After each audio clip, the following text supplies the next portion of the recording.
অজু ছাড়া কোরআন ধরা যাবে কি? যাবে। অজু ছাড়া কোরআন মাজিদ পড়া যাবে।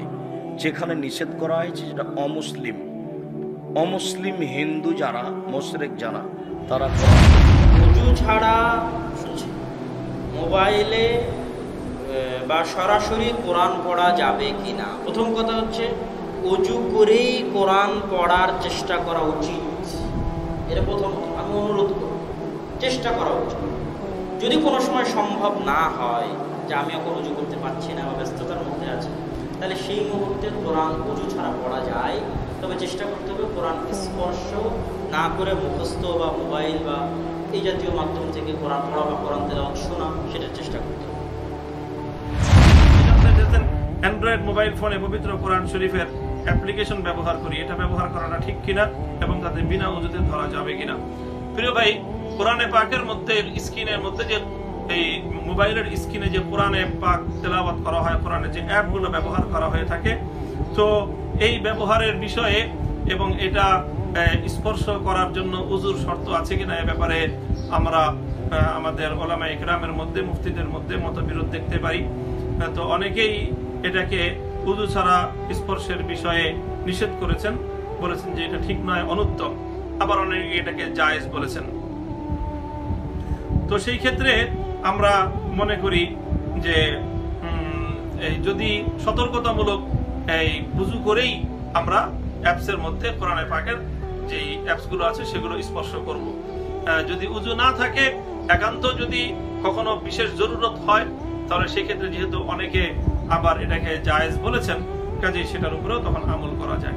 কাজেই আমরা এই প্রশ্নের জবাব যেটা পেলাম সেটা হলো যে উযু করেই এই অ্যাপসগুলো আমরা তেলাওয়াত করার চেষ্টা করব। একান্ত বাধ্য না হলে উযু ছাড়া মোবাইলের স্ক্রিনে যখন কোরআনে পাক ভাসমান থাকে, তো সেখানে আমরা উযু ছাড়া সেই জায়গাটা। মোবাইল অ্যাপের মাধ্যমে কোরআন শরীফ তেলাওয়াত করলে ওযু থাকা প্রয়োজন কিনা? জি। আপনি যখন মনিটর অন করবেন, কোরআন কারীমের পৃষ্ঠা আপনার সামনে চলে আসবে, তখন আপনার ওযু থাকতে হবে। কারণ আল্লাহ পাক বলেছেন, লা ইয়ামাসসুহু ইল্লাল মুতাহহারুন, পবিত্রতা অর্জনকারী ছাড়া কেউ কোরআন কারীম স্পর্শ করবে না। যদি বলেন দলিল, তাহলে আমি পাল্টা প্রশ্ন করি, কোরআন কারীম যদি আমি দেখে পড়ি, প্রতি অক্ষরে কত সওয়াব? 10 কমসে কম। মোবাইলের অ্যাপে যদি পড়ি, প্রতি অক্ষরে কত সওয়াব? তো সওয়াবের বেলায় সমান চাও, ধরার বেলায় সুবিধা চাও। এটা তো জিএমটিটি, যাতে মাতাল তালে, ঠিক এইরকম লোকের কাজ। বিনা অজুতে কোরআন ধরে দেখে পড়া যাবে কিনা? বর্তমানে জানি যে যাবে না, তাই পড়িও না। অনলাইনে এক ভাই, আমাদের এই প্রোগ্রামটা আমরা অনলাইন করছি, আপনারা জানেন। অর্থাৎ দুনিয়ার যে কোনো প্রান্ত থেকে ইন্টারনেটে ভাইরা আমাদেরকে দেখতে পারছেন, আপনাদেরকে দেখতে পারছেন। এটা আমরা খুব উন্নত করতে পারিনি, তারপরও দাওয়াত তো, আপনারা এখানে কয়েকশো মানুষ আছেন, আর যদি কয়েকশো মানুষ এটা দেখে, আমাদের লাভ, আপনাদেরও লাভ, আল্লাহর কাছে হয়তো কিছু সওয়াব হবে। তো অনলাইন একবার প্রশ্ন করেছেন, বিনা অজুতে কোরআন ধরে দেখে পড়া যাবে কিনা? বর্তমানে জানি যে যাবে না, তাই পড়িও না। সহি হাদিসে আসছে, হাদিসটা সহি। আহমদ ইবনে হাম্বল সহি বলেছেন, পুরনো মুহাদ্দিসে সহি বলেছেন, আধুনিক মুহাদ্দিসের ভিতরে শেখ মোহাম্মদ নাসিরুদ্দিন আলবানী সহি বলেছেন। হাদিসটা সহি। লা ইয়ামাসসুল কুরআনা ইল্লা তাহির, পবিত্র লোক ছাড়া কোরআন স্পর্শ করবে না, সহি হাদিস। আল্লামা ইবনে কুদামা রাহিমাহুল্লাহ হাম্বলি তার মুগনি বইয়ে লিখেছেন যে ওযু ছাড়া কোরআন স্পর্শ করা যাবে না। কোরআন, পিওর কোরআন, তাফসীর, হাদিস, মসলা মাসাইল কোনো দোষ নেই। এ ব্যাপারে সাহাবীদের ইজমা আছে। 12-13 জন সাহাবী বলেছেন ওযু ছাড়া কোরআন হাত দেওয়া যাবে না, এবং এর বিপরীতে কোনো সাহাবী যা দেওয়া যাবে বলেননি।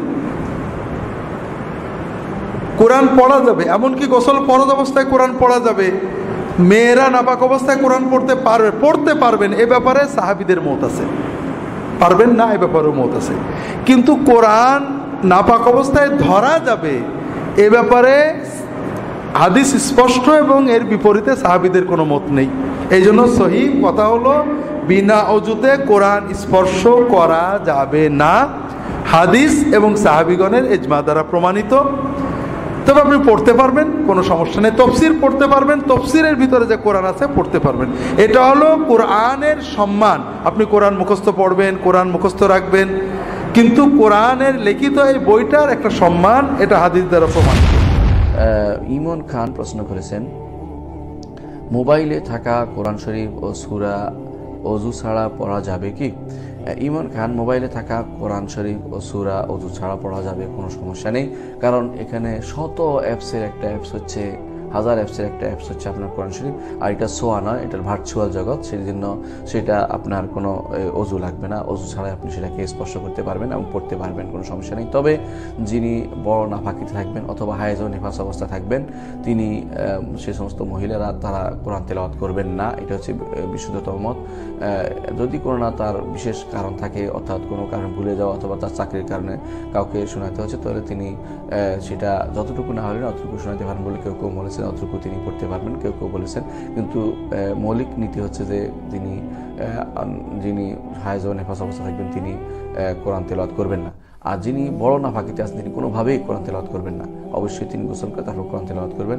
আর ছোট নাফাকি সেগুলোর জন্য কোরআন তেলাওয়াত বাধা নয়, তিনি কোরআন তেলাওয়াত করতে পারবেন, কোনো সমস্যা নেই। ওযু ছাড়া কোরআন স্পর্শ করা যাবে কি? উত্তম হচ্ছে ওযু সহ স্পর্শ করবেন। আর অধিকাংশ আইম্মায়ে কেরামগণ বলছেন যে ওযু ছাড়া স্পর্শ করা যাবে না, এটি মত অধিকাংশ আইম্মায়ে কেরামদের। কিন্তু অকাট্য শক্ত দলিল নেই, সুতরাং প্রয়োজন বোধে বিনা উযুতেও স্পর্শ করা যাবে, কোনো অসুবিধা নেই। তবে বড় নাপাকি থাকলে স্পর্শ করা যাবে না। যেমন গোসল ফরজ হয়ে আছে, সহবাস হয়েছে, স্বপ্নদোষ হয়েছে, স্পর্শ করা যাবে না। মাসিকের ক্ষেত্রে অধিকাংশ আইম্মায়েরা বলছেন স্পর্শ করা যাবে না, কিন্তু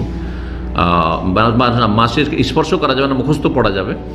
আর যদি স্পর্শ করতে হয় তাহলে আবরণ দিয়ে, হাতে মোজা বা কাপড় দিয়ে স্পর্শ করতে হবে। হয়তো কোনো কিছু উঠাতে হচ্ছে, কোরআন কারিম উঠিয়ে রাখতে হচ্ছে বা কিছু, বা খুলে দেখতে হচ্ছে, এক জায়গায় হয়তো পড়ছেন, হ্যাঁ হয়ে যাচ্ছে, অথবা পাতাটা উল্টাচ্ছেন, তো সরাসরি স্পর্শ করবেন না, শুধু দেখছেন কিন্তু আপনি স্পর্শ করছেন না, তাহলে পাতা উল্টাবার জন্য কোরআনকে অপবিত্র বা অপবিত্ররা স্পর্শ করতে পারবে না। সূরা ওয়াকিয়ার 7 নং আয়াতের 89 নং আয়াতের ব্যাখ্যা কি? লা ইয়ামাসসুহু ইল্লাল মুতাহহারুন, কোরআনে স্পর্শ করবে না পবিত্ররা ছাড়া। এটা হলো ফেরেশতা, লাওহে মাহফুজে ফেরেশতারা ছাড়া কোরআনকে কেউ স্পর্শ করতে পারে না। বাকি লা ইয়ামাসসুল কোরআনা ইল্লা তাহির, একটি হাদিস, হাসান পর্যায়ের হাদিস রয়েছে যে পবিত্র ছাড়া কোরআনকে কেউ স্পর্শ করবে না। এজন্য ওযু করে স্পর্শ করুন। মাঝে মধ্যে যদি কোনো হাফেজ বা তেলাওয়াতকারী ঠেকে যান, ওযুর সমস্যা হয়ে গেছে, মাঝে মধ্যে কোরআন তেলাওয়াত ওযু ছাড়াও স্পর্শ করলে ইনশাআল্লাহ গুনাহ হবে না, তেলাওয়াতের স্বার্থে, পড়ার স্বার্থে। যে হিন্দুরা অনুবাদ পড়বে, কোরআনের ট্রান্সলেশনগুলি দেবেন, কিন্তু সে ইসলাম কবুলের আগে কোরআন তার হাতে দিলে সে কোরআনকে বেইজ্জত করবে, কারণ সে তো কোরআন ওযু করে পড়বে না বা এটাকে সেভাবে সে সংরক্ষণ করবে না। এই জন্য ট্রান্সলেশন বা কিছু আয়াত, 1-2 আয়াত, যেমন নবীজি রোমান বাদশাহ পারস্যের বাদশার কাছে চিঠি দিয়েছেন, সেখানে আয়াত সূরা আলে ইমরানের 64 নম্বর আয়াত ছিল, কুলি আহলাল কিতাবে তাআলাউ ইলা কালিমাতিন সাওয়াইন বাইনানা ওয়া বাইনাকুম। এখানে দাওয়াতি একটা আয়াত উৎকলিত ছিল, এরকম দেওয়া যাবে, কিন্তু ফুল কোরআন তাদের হাতে ওই অবস্থা দেওয়া ঠিক না, ট্রান্সলেশন দেবেন। ওযু ছাড়া কোরআন স্পর্শ করা যায় কি যায় না, এটা নিয়ে সালাফদের মধ্যে ইখতিলাফ আছে। সূরা ওয়াকিয়া আয়াত নাম্বার 78 এবং 79 তাফসীর ইবনে কাসির দেখেন অসংখ্য কল নিয়ে আসা হয়েছে। সর্বাধিক উত্তম মত হচ্ছে এটা, কোরআনকে ওযু করে পড়তে হবে, এটাই জমহুরদের মত। কোনটা? ওযুবিহীন কোরআনকে ধরা উচিত নয়, এটা অধিকাংশদের মত। 2, তবে কেউ যদি ওযুবিহীন কোরআনকে টাচ করে তাহলে কি গুনাহ হবে? উত্তর জি, হবে না। কথা বুঝতে পারছেন কি? এবারে পরের প্রশ্ন, পবিত্র কোরআন ধরার আগে ওযু করাটা কি বাধ্যতামূলক? অনেক মুসলিমই মনে করেন যে ওযু করা বাধ্যতামূলক যখন কোরআন ধরবেন বা কোরআন পাঠ করবেন। বেশিরভাগ মুসলিমই এরকমটা ভেবে থাকে। বিশেষজ্ঞগণের ভেতরে মতভেদ আছে এটা ফরজ কিনা। পবিত্র কোরআনের একটা আয়াত আছে সূরা ওয়াকিয়া অধ্যায় নম্বর 56 আয়াত 77 থেকে 80। এখানে বলা হয়েছে যে আল্লাহ সুবহানাহু ওয়া তাআলা কোরআন অবতীর্ণ করেছেন সুরক্ষিত কিতাবে। কেউ স্পর্শ করবে না করবে শুধু তারা যারা পবিত্র। পবিত্র কোরআনের এই আয়াতের ভিত্তিতে অনেক মুসলিম মনে করে এটা ফরজ যে অজু করতেই হবে পবিত্র কোরআন ধরার আগে। তবে যদি পড়েন নজরুলে কোরআন আর যদি ইবনে কাসিরের তাফসির পড়েন, তিনি বলেছেন আয়াতটা নাজিল হয়েছিল যখন লোকজন অভিযোগ করেছিল যে নবী মুহাম্মদ সাল্লাল্লাহু আলাইহি সাল্লাম এই কিতাব পেয়েছেন শয়তানের কাছ থেকে। আসলে এই আয়াতটা বলছে যে কোরআনকে স্পর্শ করবে না, এটা সেই কোরআনের কথা বলা হচ্ছে যেটা আছে লৌহে মাহফুজে। এটা কোরআনের মুসাফের কথা বলছে না। কোরআন এরকম একটা কপি যে কেউ কিনতে পারে $4 বা $5 দিয়ে, 100 টাকা অথবা 150 টাকা, তারপর ধরতে পারে। এখানে বলা হয়েছে কেউ স্পর্শ করতে পারবে না সেই কোরআন যেটা লৌহে মাহফুজে, শুধু তারা বাদে যারা মুতাহরিন। তাহলে কিতাবে মাকনুন হচ্ছে সেই বই যেটা লৌহে মাহফুজে। আর মুতাহরিন মানে শুধু শারীরিক পবিত্রতা নয় যে অজু থাকতে হবে, এর মানে শারীরিকভাবে পবিত্র হওয়ার পাশাপাশি তার মন আর আত্মা পবিত্র হবে, যে একেবারে নিষ্পাপ, তার মানে ফেরেশতাগণ। এখন শয়তান কোরআনের কাছে আসতে পারবে না, ধরতে পারবে না, শুধুমাত্র ফেরেশতাগণ ধরতে পারবে। এই আয়াতটা কোরআনের মুসাফের কথা বলছে না। যদি নজরুলে কোরআন জানেন যে কি কারণে নাজিল হয়েছে, সেজন্য বেশিরভাগ বিশেষজ্ঞ বলেন যে এগুলোর ভিত্তিতে যে সব বিশেষজ্ঞ নজরুলে কোরআন জানেন তারা বলেন যে এই আয়াতের ভিত্তিতে বলা যাবে যে ওযু করা ফরজ। তবে বেশিরভাগ বিশেষজ্ঞ একমত এটা হচ্ছে মুস্তাহাব, উৎসাহ দেওয়া হয়েছে, এটা করলে ভালো। যদি কেউ পবিত্র কোরআন ধরার আগে ওযু করে নেয় সেটা ভালো। বক্তব্যে আপনি বলেছেন যে ওযু ছাড়া কোরআন স্পর্শ করা বা ভিতরের পৃষ্ঠা ধরা যাবে না, এবং প্রমাণ হিসেবে উল্লেখ করেছিলেন সূরা ওয়াকিয়ার 79 নম্বর আয়াত। কিন্তু আমি দেখেছি তাফসীর ইবনে কাসির এর ব্যাখ্যা সম্পূর্ণ আলাদা। দয়া করে সঠিকটা বলবেন। যদি আপনি এটা আমার কোনো বক্তব্য শুনে থাকেন তাহলে আমার মনে হয় আপনি ভুল শুনেছেন, অথবা কেউ এটা ভুলভাবে প্রকাশ করছে। কোরআনে কারিমে আল্লাহ রাব্বুল আলামিন বলেছেন লা ইয়ামাসসুহু ইল্লাল মুতাহহারুন, পবিত্র ব্যক্তিরা ছাড়া এটাকে অর্থাৎ কোরআনকে স্পর্শ করে না। এই আয়াত দ্বারায় ওযু করা ছাড়া কোরআন স্পর্শ করা যাবে না, এই আয়াত দ্বারায় আমরা প্রমাণ করার চেষ্টা কোথাও করেছি বলে আমার মনে পড়ে না। কারণ আমি জানি এই আয়াতের সবচেয়ে প্রসিদ্ধ এবং গ্রহণযোগ্য ব্যাখ্যা হলো যে এখানে লৌহে মাহফুজের কোরআনের কথা বলা হয়েছে, আর মুতাহহার বলতে পবিত্র বলতে ফেরেশতাদের কথা বলা হয়েছে। অর্থাৎ আল্লাহ বোঝাতে চাচ্ছেন লোহে মাহফুজের যে কোরআন আছে, যেটাকে কিতাব ও মাকনুন বলা হয়েছে আগের আয়াতে, সেই কিতাব পবিত্ররা ছাড়া অর্থাৎ ফেরেশতারা যারা গুনাহমুক্ত তারা ছাড়া কেউ স্পর্শ করতে পারে না। এটা লোহে মাহফুজের কোরআনের কথা বলা হয়েছে। এই আয়াত দিয়ে কোরআন স্পর্শ করার জন্য ওযু আবশ্যক সেই মাসআলা এই আয়াত দিয়ে প্রমাণিত হয় না। এই আয়াতের অনেকে ব্যাখ্যা করেছেন যে এর মানে আমরা পবিত্র ছাড়া কোরআন ধরতে পারবো না, তাদের ব্যাখ্যা অনুপাতে প্রমাণ হয়। কিন্তু বেশিরভাগ মুফাসসিরদের মত এবং গ্রহণযোগ্য মত হলো প্রথমটা। যাই হোক, তার মানে এই না যে কোরআন ওযু ছাড়া স্পর্শ করা যাবে। কোরআন ওযু ছাড়া স্পর্শ করা যাবে না। বহু হাদিস এর সপক্ষে আছে, একটা দুইটা নয়, বহু হাদিস। অনেক সাহাবীদের ফতোয়া রয়েছে, আসার রয়েছে এই মর্মে যে কোরআন স্পর্শ করতে হলে সেটা কাগজে লেখা হোক, সেটা পাথরে লেখা হোক, সেটা ওয়াল লেখা হোক, এটা ধরতে হলে, ধরে ধরে পড়তে হলে, টাচ করতে হলে আপনাকে ওযু করতে হবে। তবে মুখস্থ কোরআন তেলাওয়াত করার জন্য ওযু করার প্রয়োজন। ওযুর মাধ্যমে শয়তান থেকে মানুষ মুক্ত হয়। আপনি কোরআন স্টাডি করবেন, তেলাওয়াত করবেন, ধরবেন, ধরে ধরে পড়বেন, তখন শয়তান থেকে পানা চাওয়ার জন্য একদিক থেকে আউযুবিল্লাহ পড়তে হয়, আরেক দিক থেকে ওযু করতে হয়। নাহলে কোরআন পড়েই আপনি ভুল ব্যাখ্যা করে গোমরাহ হতে পারেন।